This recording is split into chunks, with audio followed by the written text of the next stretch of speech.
de grandes placeres. Reinaldo de Chantillon, jefe de armas del Reino Latino de Jerusalén, encabeza estos ataques. Saladino entiende que ha llegado la hora de la guerra. En 1186, el ejército de Saladino está preparado.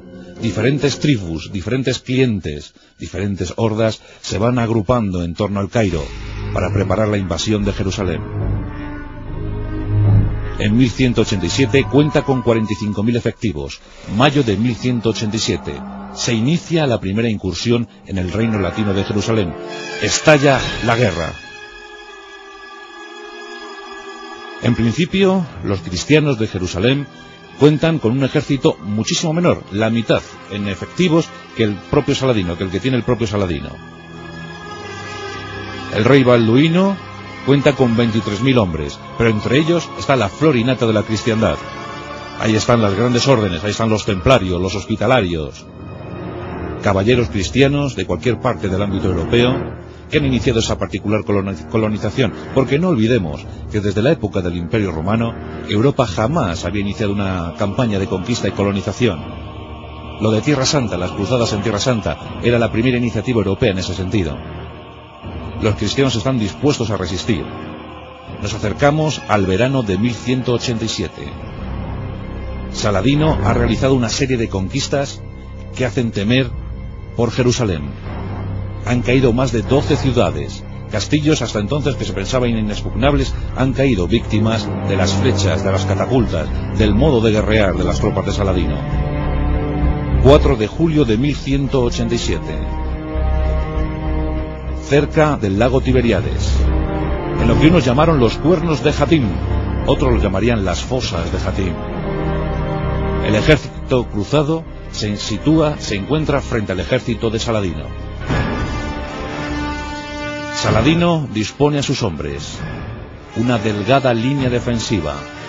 Las tropas de Saladino están dispuestas a luchar y vencer. Los cristianos no quieren retroceder ni un solo paso. El calor era tremendo, aterrorizaba.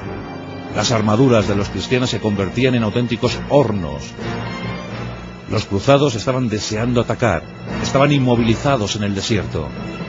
Querían repeler la agresión de Saladino y no estaban dispuestos a retroceder ya más.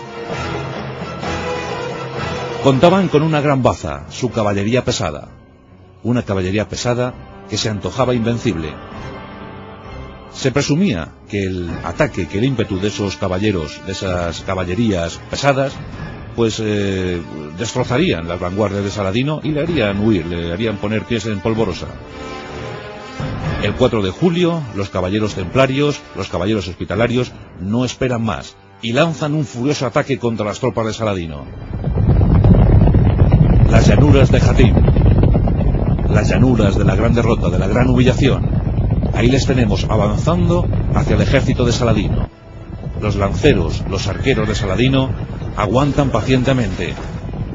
Lanzan las primeras flechas, pero aguanta la línea. Los caballeros cristianos siguen avanzando. Los templarios están más decididos que nunca a acabar con Saladino. Pero la delgada línea de Saladino aguanta, hasta que finalmente, antes de la embestida, antes del choque, la línea musulmana se abre por completo, obligando a los caballeros cristianos a entrar en una especie de embudo. Un embudo que les va a conducir hasta su final. Cuando ha pasado toda la caballería pesada de los cruzados, la delgada línea musulmana se cierra y aparecen tropas de refresco. Aparece la guardia personal de Saladino. Los caballeros cristianos han quedado aislados de su cuerpo principal de ejército y se encuentran frente a unos riscos escarpadísimos. El desastre es total.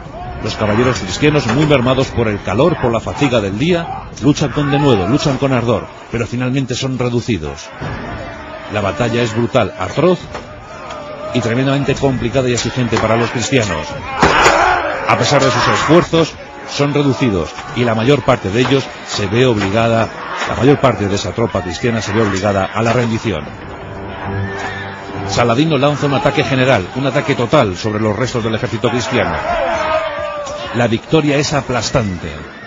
Cientos de caballeros cristianos yacen muertos sobre los desiertos del lago Tiberíades.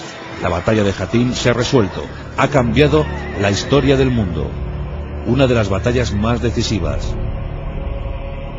230 caballeros templarios han sido capturados, otros tantos hospitalarios.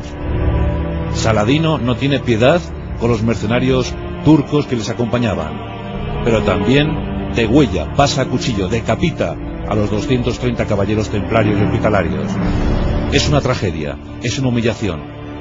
El camino a Jerusalén está abierto. Durante 3 meses, la ciudad inmortal es asediada por las tropas de Saladino.